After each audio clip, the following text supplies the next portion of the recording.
वालेकुम सलाम सर जी। ये स्ट्रॉबेरी जो है ना, ये चुस्टिया वाला स्ट्रॉबेरी है। आजकल चुस्टिया भी ये 160-50 रुपए का किलो बिक रहे हैं।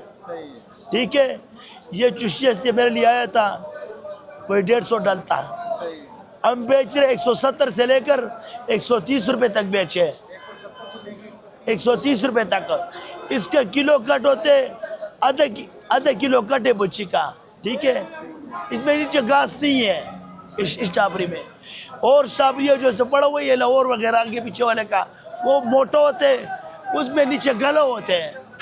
कल वो हमारा पास था, वो आज ये और है व्यापारी का, वो कल और था। ये चुस्टिया वाला बहुत जबरदस्त स्ट्रॉबेरी है सर। इसको मैं इस तरह पुट्टी भी कर सकता हूँ। इधर आ जाओ, चलिए सबर का दाकाट वीडियो करना अच्छा।